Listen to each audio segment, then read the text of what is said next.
What's up YouTube? So today we are discussing a subject that we keep getting asked about time and time again, and that is how do you break in a trowel, or more specifically, how do you break one in quickly? Now this is on the back of some of the videos that we've spoken about, specifically about this trowel here, which is our 13-inch carbon steel Nella. Those of you who've watched some of our other videos, those of you who follow us on social media, you know that we bought this I think back in March, April time. And we made the comment about the fact that this trowel has broken in already, that it is broken in seriously fast. And on the back of that, we've had multiple people ask us, how'd you break in trowels? How'd you break them in so quickly? Now, our stock answer is always the same thing. The best thing to break in a trowel is sand and cement rendering. It is the fastest way to break in a trowel. In fact, again, for those of you that follow us on social media will know that we are currently breaking in this trowel here, which is the new Refina Superflex 3. And we mentioned about the fact that we are breaking this in using render. We're rendering a house, a bungalow right now behind us, and we are for the most part applying the render using this trowel. That said, some of you have said, well, we don't do, or I do not do rendering. Is there another way to break in a trowel?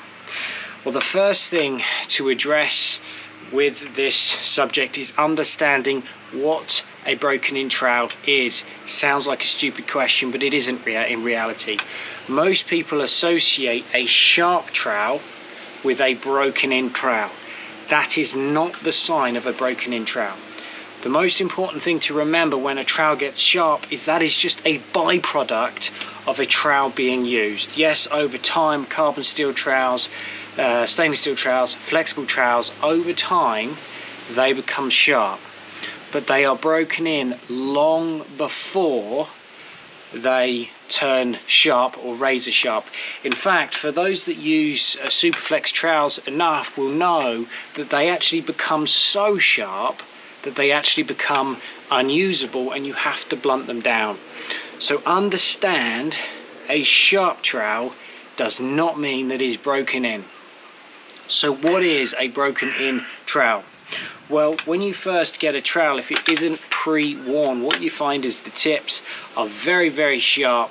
Typically, the actual trowel itself is very flat, not only on its length, but also on its width, which makes it very difficult to apply the plaster. You get what are called tram lines all over the plaster when you're laying on, which makes it very, very difficult when applying the plaster. Not only when you do the pull back stroke and then you push back down, it tends to dig into the plaster. It's a real pain in the neck. So when you buy a trowel and it says it's pre-worn, that does not mean it's sharp.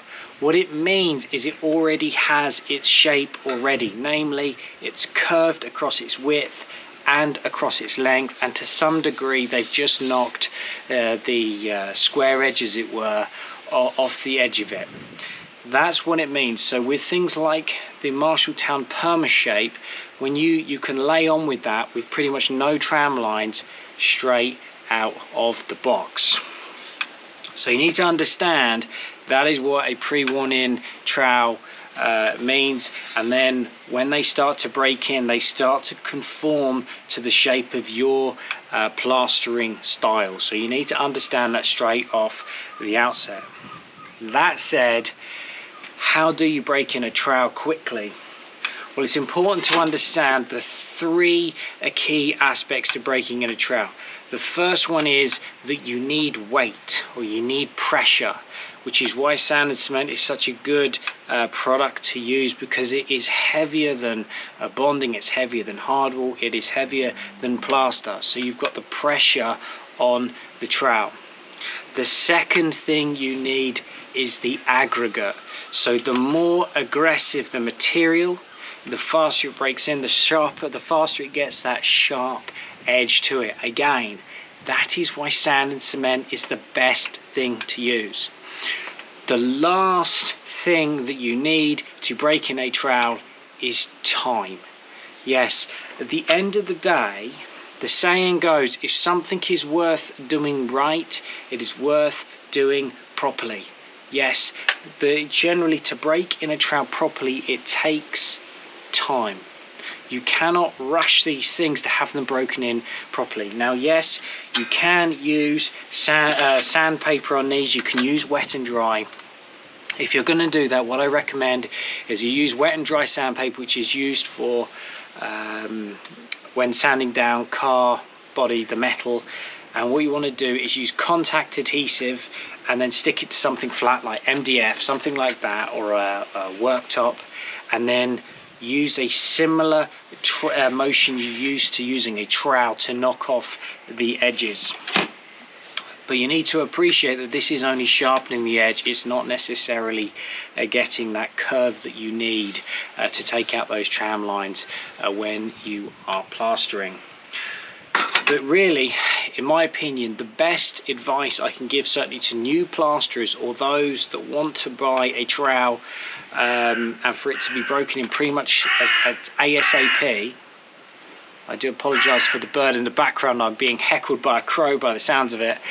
Is to buy a second-hand trowel. Now, in one of our other videos, we mentioned about the fact that I own an 18-inch Marshalltown. It's a perma shape.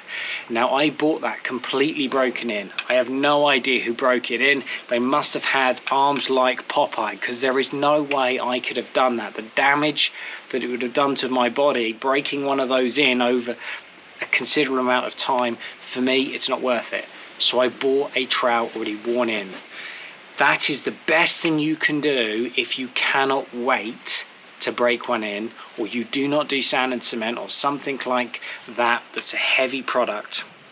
Try and buy one second hand. If you cannot, or you don't want to buy one second hand, you do not do rendering, then go to using wet and dry, stick it down on something flat, and then create the motion of using the trowel. You need a lot of pressure on the trowel because you're trying to generate that bend. But just understand that it will not break it in properly. And then your last option is to consider going over to using flexible trowels for a bit more of your trowel stages, because typically they are a little bit easier to use, especially for a novice. But the last point I just want to raise when it comes to breaking in trowels is that it isn't mission critical that you have a broken in trowel. In fact, there's a plasterer down where we live in Eastbourne. He's a very experienced plasterer, and I remember him saying that he could get a decent finish just using a cheap B&Q's trowel. B&Q is a store that we have in the United Kingdom that typically make very nasty knockoff tools. No offense to B&Q's. But the point he was trying to make is that if you know how to use a trowel properly, at the end of the day, it doesn't need to be broken in. This is accurate. What he was basically essentially getting at was that when a trowel isn't broken in, you just need to hit the plastering stages a little bit sooner. So don't wait for the plaster to go right off before you start flattening in, before you start doing your wet trowels and what have you. If you hit the stages a little bit earlier, the fact it isn't broken in, the fact it doesn't have a sharp edge, etc., won't cause as much of an issue. So although this video isn't showing exactly how to break in a trowel, because in reality I should have renamed it how to sharpen a trowel, because in reality that is what people are looking for. But hopefully this answers some of the misconceptions that people have about breaking in a trowel, its importance and how to do it. We thank you so much everyone that's watching our videos. Please consider giving it a thumbs up and subscribing if you enjoy the content, and we look forward to seeing you on the next one. Thanks again.